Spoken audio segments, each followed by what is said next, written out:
Bonjour tout le monde, je suis Vincent et je vous parle de ma formation chez Open Classroom. Alors aujourd'hui on va parler du projet 3, le projet 3 c'est les animations CSS, les transitions, tout ça.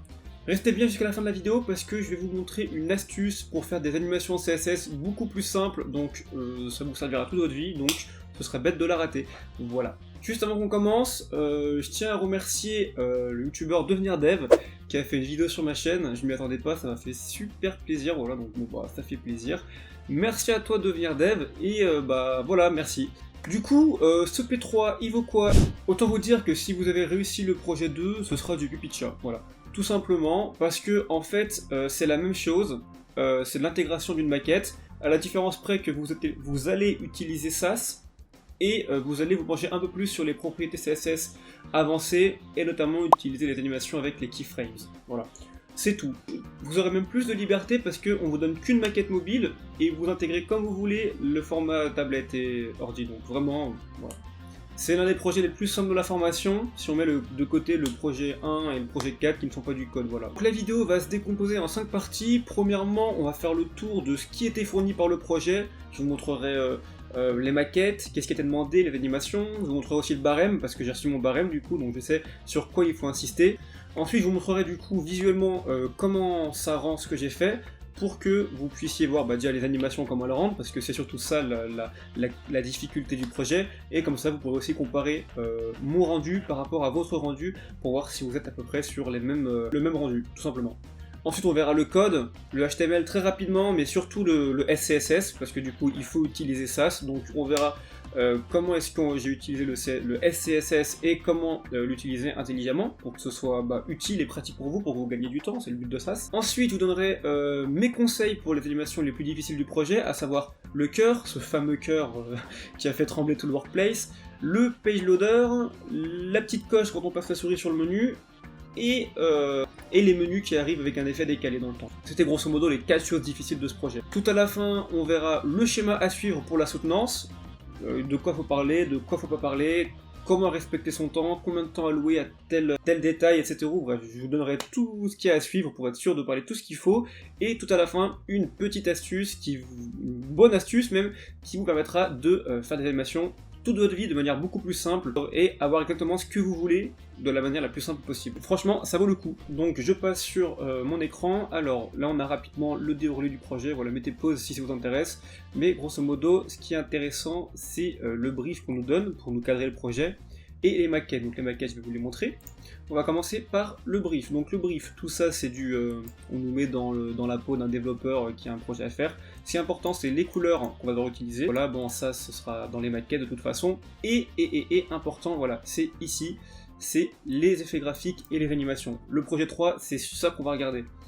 Donc on aura une animation au survol des boutons, je vous montrerai. On aura également le fameux cœur, le loading spinner à faire, et sans JavaScript c'est plus dur qu'il n'y paraît. 2 animations dans les pages menus, la première lors du passage de la souris sur un plat, et la deuxième lorsqu'on charge la page, les menus doivent apparaître de manière progressive. On va voir ça dans les maquettes. On nous donne donc les images des restaurants qu'on devra intégrer, enfin qu'on devra mettre, le logo qui est ici. On a également les textes, ça c'est voilà, les textes à mettre, faire des copier-coller, et la maquette. Alors ça se présente comme ça, on a juste des maquettes téléphone, et on est libre de faire les formats plus grands comme on veut. On a un exemple du cœur attendu, et voilà. Donc ça c'est la page d'accueil, et on a aussi les pages menus. On voit que c'est toutes les mêmes, donc on aura un seul fichier CSS qui sera commun aux 4 pages HTML pour chacun des menus, pour chacun des restaurants je veux dire. Voilà, au niveau des animations, elles sont ici. Voilà, donc lorsqu'on fait F5, il faut que les plats apparaissent de manière progressive en montant légèrement, comme on le voit là. Voilà, c'est assez explicite. Et la deuxième, lorsqu'on passe la souris sur un plat, voilà, comme vous voyez, on a une petite coche qui tourne sur un slider vert qui pousse le texte, et qui, voilà, vous voyez. Le barème rapidement, grosso modo, c'est comme le projet 2, c'est intégrer correctement la maquette avec les bonnes pratiques. Voilà, le validateur CSS, les balises, pas de balise style, mais un fichier CSS, et CSS compilé, CSS compilé, vous avez compris. HTML sans erreur, bonne indentation, pas de framework, un responsive qui marche, Et voilà, on voit que dans les points faibles, c'est le pattern 7.1 que j'ai pu utiliser, c'est ça, je vous montrerai après en quoi ça consiste. Et grosso modo, voilà. Donc le projet doit être versionné avec Git et hébergé sur... Enfin, hébergé où vous voulez, mais bon, Git c'est gratuit donc c'est cool. Je vous montre rapidement à quoi ça doit ressembler. Au niveau du visuel, on a donc au format téléphone, on voit que ça ressemble à la maquette. On est libre d'agencer comme on veut sur grand écran, donc moi j'ai fait comme ça, mais vous pouvez être libre de faire par exemple tout en ligne si vous voulez. Le fameux cœur, mère de tous les problèmes, le fameux cœur. Et enfin, une page restaurant, en fait, c'est la même page pour toutes... Ah, le page loader, je vais vous montrer, voilà. Les pages restaurants qui sont toutes les mêmes, voilà, je donne un exemple. Voilà, ça c'est l'effet qui était attendu. Le bouton commander, la petite flèche, et les menus apparaissent progressivement lors du rechargement de la page, et toujours le cœur. Voilà, c'était grosso modo juste ça. Sur format téléphone, on regarde rapidement. Voilà, donc ça, un conseil, faites-le avec CSS Grid. Hein. Là, on a une colonne, et là, on a 3 colonnes, tout simplement. Pas besoin de faire plus compliqué. Et bien, je vous propose de commencer directement le code avec Sass. Alors, première chose à faire, donc, bah, on va commencer par voir ce qu'il ne faut pas faire. C'est organiser son code de cette manière. C'est-à-dire que moi, j'ai un fichier style dans lequel j'ai mon CSS map, mon CSS, et pareil pour l'autre page.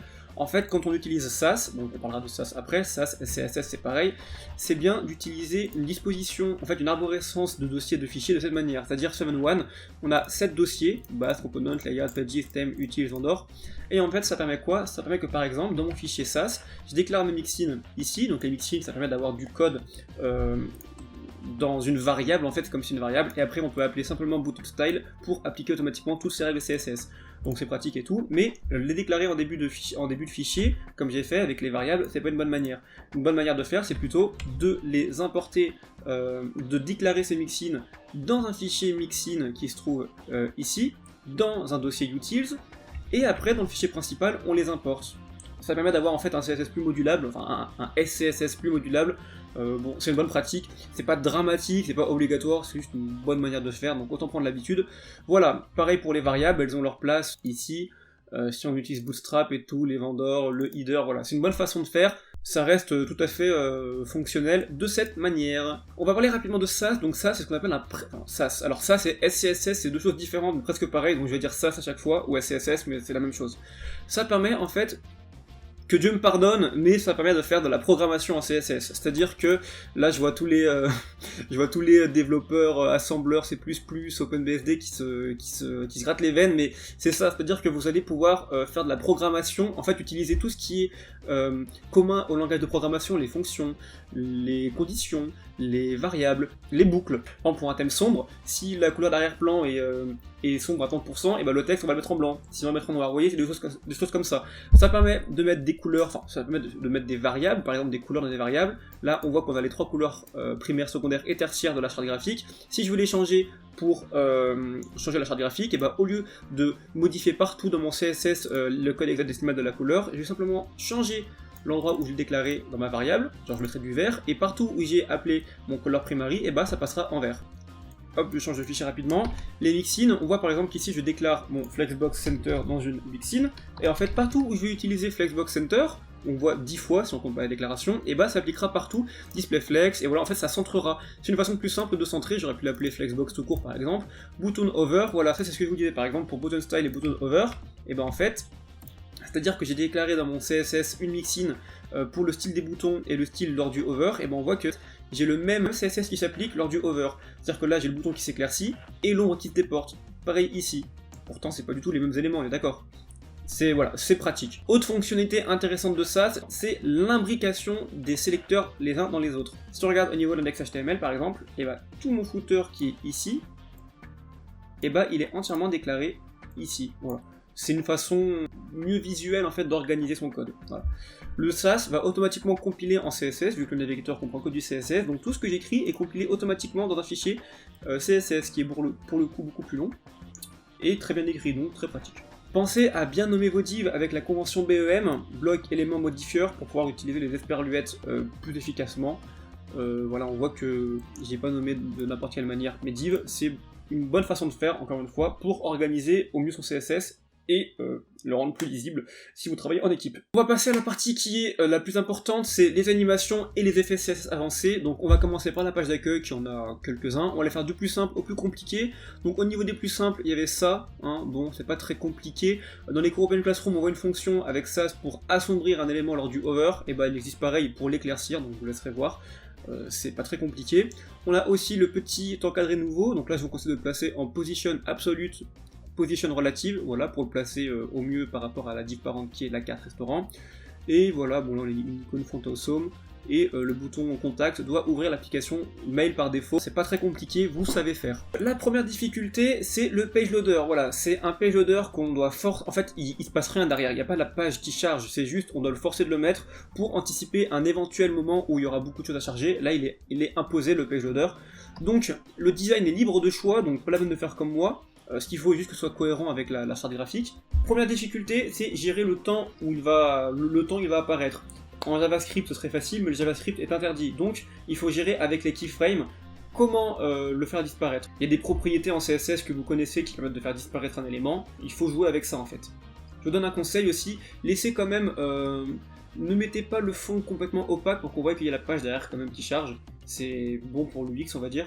Le positionnement de ce page loader est difficile parce que selon la manière dont vous allez le positionner, il se peut que ça génère une marge blanche en dessous du footer, ce qu'il ne faut pas faire. Il faut que vous utilisiez les bonnes propriétés, position, peut-être que c'est fixe, peut-être que c'est absolu, peut-être que c'est sans VH, je sais pas.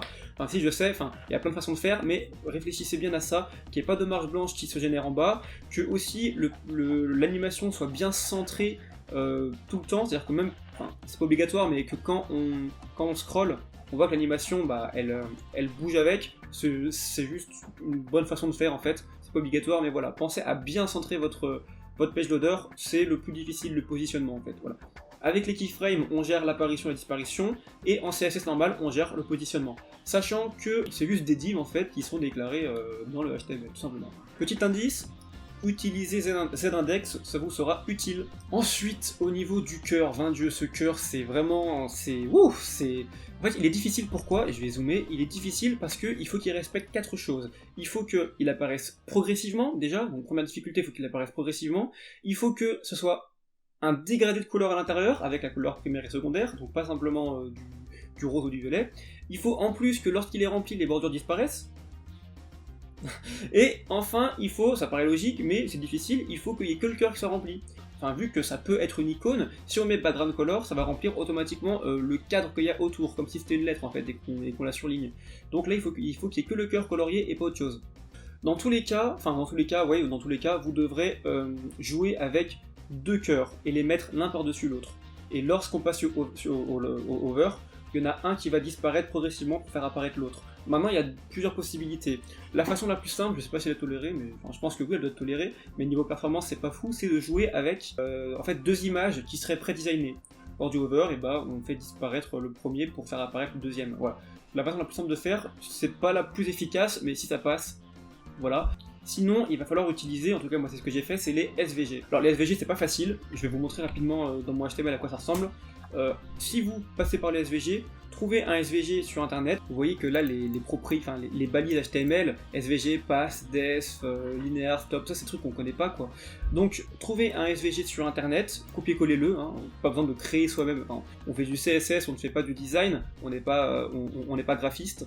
Viewbox c'est pour le positionner. L'avantage des SVG c'est qu'on peut du coup faire apparaître progressivement un dégradé de couleur, et ce qui est bien c'est qu'il y a une propriété en SVG qui s'appelle struct qui permet de gérer les bordures, voilà. Donc vu qu'il faut faire disparaître la bordure sur le deuxième cœur, et bah à vous de voir. Pour déclarer la couleur d'un SVG, regardez sur internet, c'est pas facile, c'est pas compliqué mais c'est pas intuitif. Vous pouvez le déclarer dans l'HTML et après le sélectionner dans le CSS pour l'utiliser. Au niveau des pages menus, donc ce sont toutes les mêmes comme je l'ai dit. Bon, le cœur c'est le même, hein, donc si vous avez réussi à le faire là-bas, vous réussirez à le faire ici. Il y a 2 choses importantes, alors il y a 3 choses, il y a la petite flèche qui ramène sur le menu principal, bon bah ça c'est pas compliqué, hein, c'est juste une div avec un lien. Par contre, alors on va commencer par le plus simple, c'est l'effet d'apparition progressive des menus. Dans l'animation, il faut qu'ils apparaissent avec l'opacité et qu'ils montent aussi légèrement, comme on voit sur la vidéo. Moi, mon mentor m'a dit de juste utiliser opacity, donc j'ai fait opacity, mais normalement vous devez aussi le faire monter. Donc trouvez l'animation qui va bien pour faire cet effet-là. Et pour gérer le décalage, je vous conseille simplement d'appliquer un ID à chacune de ces divs et vous les ciblez dans le CSS avec leur ID pour utiliser la propriété CSS qui permet de faire démarrer une animation avec du délai. Voilà, elle existe, donc utilisez-la. Et c'est de la façon, c'est pas la plus propre, peut-être qu'on pourrait faire avec les boucles, je sais pas, mais en tout cas c'est fonctionnel, moi j'ai fait comme ça. Enfin, la dernière animation, c'est sûrement la plus dure, parce qu'en fait il y a beaucoup de choses à gérer en même temps. Elle implique de faire apparaître un slider sur le côté qui est d'abord invisible et qui devient visible.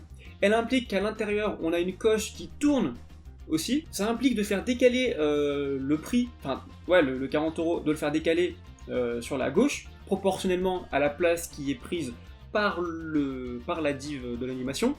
Et en plus, s'il y a du texte, bon s'il y a rien mais il se passe rien, mais s'il y a du texte, il faut qu'il soit tronqué, pas qu'il passe sur 2 lignes, qu'il soit tronqué, et en plus qu'il soit tronqué en laissant 3 petits points. Pour délimiter le moment où le texte va être tronqué, je vous conseille de faire avec le margin left du prix. Maintenant pour tronquer le texte, regardez du côté de text overflow et overflow tout court, ça gère la façon dont doivent s'afficher les éléments qui dépassent de leurs diff parents. Il y a une propriété avec le text overflow qui permet de simplement faire apparaître 3 petits points, donc cherchez-la. Et pour éviter que le texte passe sur 2 lignes, bon, je vais vous montrer, ce sera on va dire la petite astuce de la vidéo. Je m'autorise et je vous autorise à vous inspirer de ce que j'ai fait, parce que c'est à peu près ce qu'il faut faire.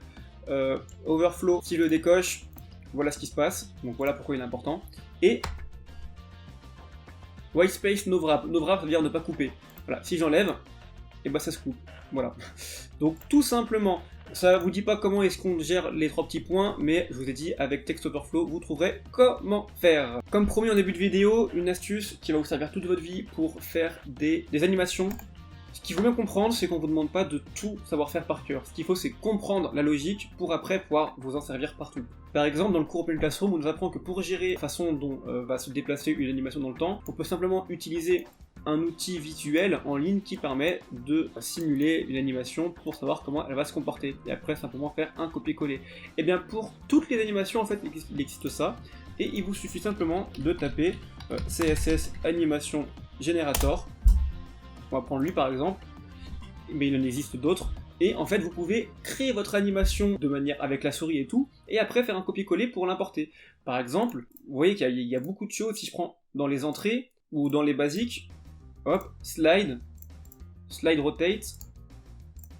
rotate 90 par exemple, je peux modifier la durée, je vais mettre 0,5, le délai, l'itération, on va faire 12 fois, on fait pas 12 fois, 2 fois, la direction, boss, voilà, et en fait vous pouvez créer votre animation en fait comme ça. Une fois que vous avez trouvé votre animation qui va bien et qu'elle fonctionne exactement comme vous voulez, vous allez ici, vous avez votre keyframe qui est généré ici, et ce qu'il faut mettre dans votre CSS, voilà.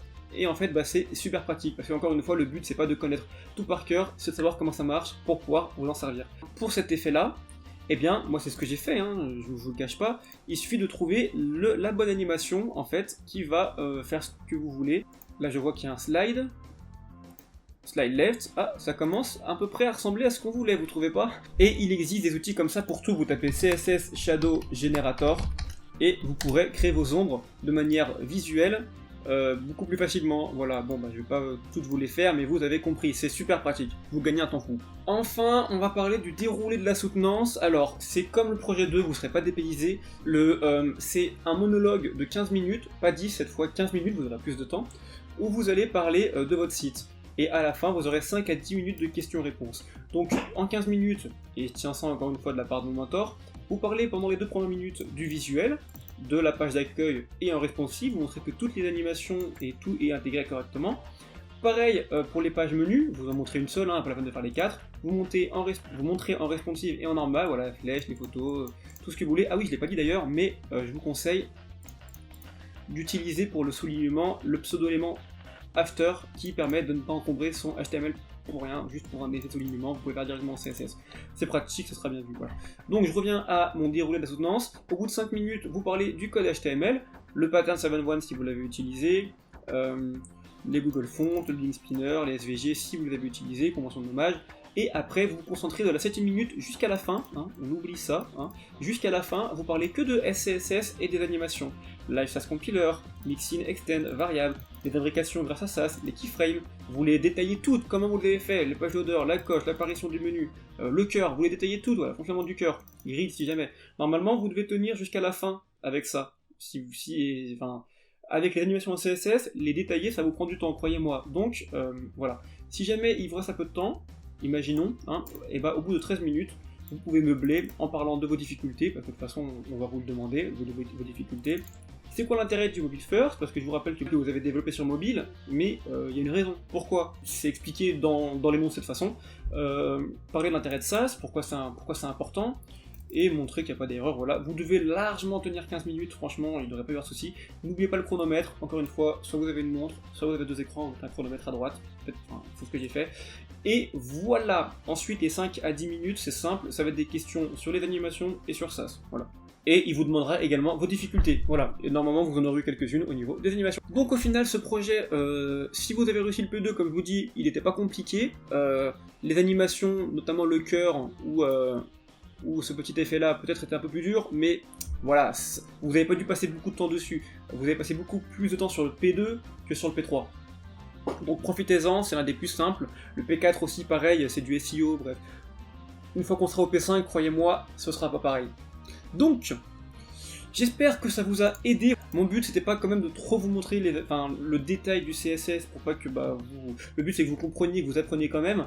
Néanmoins, je mettrai quand même en description la page du site pour que si jamais vous puissiez faire un petit inspecter l'élément quand vous avez besoin uniquement pour voir comment est-ce que j'ai agencé les choses. Voilà. Par exemple, comment est-ce que j'ai placé ce petit truc là? Hop, on regarde, il y a un transform translate de 50%, et effectivement, c'est comme ça que j'ai fait. Voilà. Donc allez voir en description la page si vous avez besoin pour vous aider. En tout cas, si vous en êtes au projet 3 et que vous l'avez réussi, dites-moi en commentaire ce que vous en avez pensé, tout ça, ce sera intéressant. Si vous y avez du mal, posez vos questions en commentaire, on y répondra. En tout cas, moi j'essaierai d'y répondre, dans tous les cas, je réponds à tous les commentaires. Si ça vous a aidé, un petit pouce bleu, et si vous envisagez de commencer la formation Open Classroom Développeur Web, ou si vous êtes déjà dedans, eh bien abonnez-vous, vous allez avoir plein de contenu quali qui va vous aider, c'est mon but, c'est le but de la chaîne, voilà, donc eh bien abonnez-vous, ce serait bête d'y rater, et voilà, j'espère que ça vous aura aidé, et moi je vous dis à bientôt pour la prochaine vidéo, ciao!